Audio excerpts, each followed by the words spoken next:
हैं circular arrangements. बहुत सी exam questions में या टेस्ट में आपके पास आता है कि सर्कुलर अरेंजमेंट्स कैसे करनी है। सो फॉर एग्जांपल क्या कहते हैं, how many ways to seat 4 people around a table. तो अगर आपके पास ये राउंड टेबल है और यहाँ पे सिटिंग अरेंजमेंट कर, ओके, और if we have different people like this this this this, ठीक है, डिफरेंट शेप्स बना देते हैं, ओवल शेप, और ये कुछ पर्सन है जिन्हें यहाँ पे सिटिंग अरेंजमेंट चाहिए। तो अगर आपके पास कुछ सर्टेन पीपल हैं जिन्हें आपने राउंड टेबल पे अरेंज करना है, तो राउंड टेबल पे अरेंज करने के लिए हमें सबसे पहले एक फर्स्ट इनिशियल कंडीशन को फिक्स करना होता है, ठीक है। हमारे पास यहाँ पे चेयर्स हैं, तो आप सबसे पहले फर्स्ट वन को डिसाइड करेंगे कि किस चेयर पे आपने किसे सेटल डाउन करना है। तो सबसे पहले कहते हैं ओके भाई स्टेरिक, अब यहाँ से स्टार्ट करें। स्टेरिक यहाँ स्टार्टिंग पॉइंट पे आ गए। इसके बाद आप बाकियों को कहेंगे अच्छा आप इधर इधर इधर, तो इनकी अरेंजमेंट आप बाकी डिफरेंट अंदाज से चेंज कर सकते हो। तो जब भी कभी हम राउंड टेबल में या सर्कुलर अरेंजमेंट्स करते हैं तो हमारे पास n-1 फैक्टोरियल वेज आते हैं। फॉर एग्जाम्पल उन्होंने पूछा how many veg 4 people sit around a table, तो इट मीन्स अगर 4 पीपल हैं तो आपने सबसे पहले अपना राउंड टेबल पे 4 पर्सन 1 2 3 एंड 4, सबसे पहले आपने कहा ओके आप आए और इधर बैठ जाए, एक सीट तो ये रिजर्व हो गई, ठीक है। अब जो बाकी 3 है उसको आप बोलोगे ठीक है फर्स्ट वन आप इधर आ जाओ, सेकंड इधर आ जाओ, थर्ड इधर आ जाओ, या फिर ऐसा हो सकता है कि आप इधर आ जाओ, आप इधर आ जाओ, आप इधर, तो इसकी डिफरेंट अरेंजमेंट्स बन सकती हैं। तो सर्कुलर टेबल पे अगर 4 पर्सन को अरेंज करना है, सो वी हैव, आपने एक को फिक्स कर दिया, बाकी 3 के लिए आपके पास 3 प्लेसेस हैं, तो आप बोलोगे ठीक है भाई इन तीनों में से किसी भी जगह पे जाके बैठ जाए, तो आपके पास 3 नंबर ऑफ वेज हैं।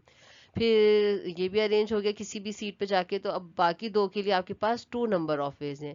ये सेकंड पे आके यहाँ कहीं अरेंज हो गया, तो फोर्थ वन के पास आपके पास एक ही नंबर ऑफ वेज बचेगा, तो इट मीन्स आपके पास टोटल नंबर ऑफ वेज कितने, 3 multiply by 2 multiply by 1, it means 3 factorial, it means 4 minus 1 factorial, so that's why circular arrangement is n-1 factorial।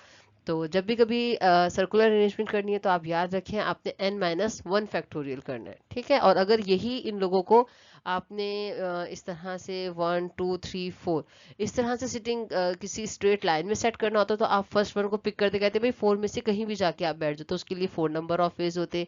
Third को बुलाते कहते किसी भी जगह पे बैठ जाओ 3 सीटों में से, तो उसके पास 3 नंबर ऑफ वेज थे। जो 2 लोग बचते सेकंड के लिए और जो लास्ट में बचता उसके लिए सिर्फ 1 नंबर ऑफ वेज, तो इट बिकम 4 फैक्टोरियल। तो अगर स्ट्रेट लाइन में आपने 4 लोगों को बिठाना है तो 4 फैक्टोरियल, और अगर राउंड टेबल पे आपने 4 लोगों को बिठाना है तो एक को फिक्स करें, बाकी 3 के अरेंजमेंट चेंज हो सकती हैं।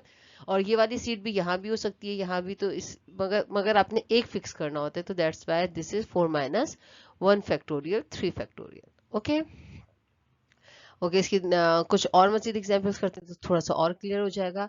How many ways are there to seat 6 people around a circular table where 2 sittings are considered the same when everyone has the same 2 neighbors without regarding they are right or left neighbors। तो इसका मतलब यही है कि आपके पास 6 person है, आपने उन्हें सेटिंग डाउन करना है। तो अगर ये पर्सन है यहाँ पे इसके स्क्वायर है और यहाँ पे ट्राइंगल, तो इट मीन्स ये सेम सिटिंग अरेंजमेंट है कि अगर आपने इनको ऐसे अरेंज किया कि आपके पास स्टेरिक यहाँ है और इसके राइट पे दोबारा आपके पास यहाँ पे स्क्वायर है और इधर आपके पास ट्राइंगल है, तो ये सिटिंग अरेंजमेंट और ये sitting arrangement as it is है। तो बस फर्स्ट वन को आपने, इसका मतलब है कि आपने इसको फिक्स करना है और फिर आपने बिठाना शुरू करना है। तो कोई मसला नहीं है कि ये फर्स्ट पर्सन यहाँ है या फर्स्ट पर्सन यहाँ है, इसके राइट और लेफ्ट सेम नेबर है, तो ये सेम सिटिंग अरेंजमेंट कहलाएगा। तो अगर 6 पीपल को आपने सेटल डाउन करना है राउंड टेबल में, तो आप क्या लिखोगे, 6 माइनस 1 फैक्टोरियल मीन्स 5 फैक्टोरियल, ठीक है। अच्छा, इसकी भी थोड़ी सी कॉम्प्लेक्स एग्जांपल्स हो सकती हैं, like how many ways are there to seat 4 of a group of 10 people. So ये आपने 4 पर्सन सिलेक्ट करने from 10 person and then seat them around a circular table. Two sitting are consider the same, and ये वही condition है कि अगर आपके immediate left और राइट सेम पर्सन है तो फर्क नहीं पड़ता स्टेरिक यहाँ है और उसके एक तरफ स्क्वायर है, या ये स्टेरिक आपने यहाँ सेटल डाउन किया था उसके एक तरफ स्क्वायर है और राइट, तो अगर left and right neighbour same है तो ये सेम सिटिंग अरेंजमेंट है। ठीक है, तो इसका मतलब ये है कि पहले को आपने फिक्स करना है, लेकिन यहाँ पे क्या है 10 में से 4 को सिलेक्ट करना है, तो ये सिलेक्टिंग के लिए हम कॉम्बिनेशन पढ़ेंगे। 10 में से आप पहले 4 को सिलेक्ट करो और फिर जितना भी सिलेक्शन का क्राइटेरिया आता है 4 को, उसको फिर अरेंज करने के लिए, क्योंकि आपने अरेंज कितने लोगों को करना है, सीट करना है 4 people of group in a round table, तो इसलिए ये आ जाएगा 4 माइनस 1 फैक्टोरियल। कॉम्बिनेशन क्या है, कैसे फाइंड आउट करना है, ये हम नेक्स्ट लेक्चर में कवर करेंगे। डिस्क्रिप्शन में मैं लिंक मेंशन कर दूंगी, तो आप कॉम्बिनेशन परमुटेशन का भी पूरा डिटेल लेक्चर देख सकते हैं। ओके, नेक्स्ट एक एग्जांपल और है आपके पास राउंड टेबल की। How many number of ways in which 10 beads can be arrange to form a necklace. तो अब नेकलेस में एक एक्सेप्शनल केस है। फॉर एग्जाम्पल, अगर तो लोगों को हमें राउंड टेबल के गिर्द बिठाना है, तो इनकी क्लॉकवाइज और एंटी क्लॉकवाइज में अगर आप बिठा रहे हो तो थोड़ी सी डिफरेंट अरेंजमेंट्स हो जाएंगे। ठीक है, अगर स्टेरिक यहाँ है और स्क्वायर को आपने यहाँ बिठाया और इसको यहाँ बिठाया क्लॉकवाइज डायरेक्शन में, तो ये अलग अरेंजमेंट है।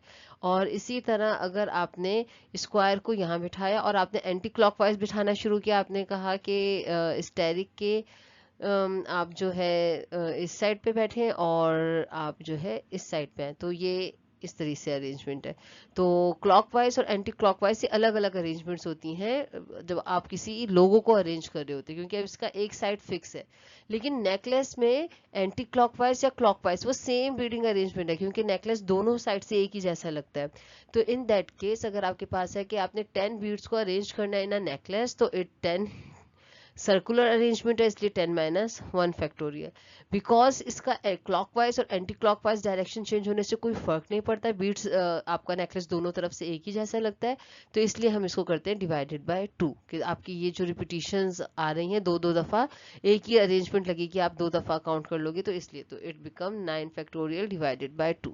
तो जब भी कभी कोई नेकलेस है या कोई बीड्स की कोई बनी हुई चीज है या कोई ऐसी अरेंजमेंट है जहाँ पे क्लॉकवाइज और एंटी क्लॉकवाइज सेम है, तो हम -1 फैक्टोरियल को डिवाइड करते हैं 2 से।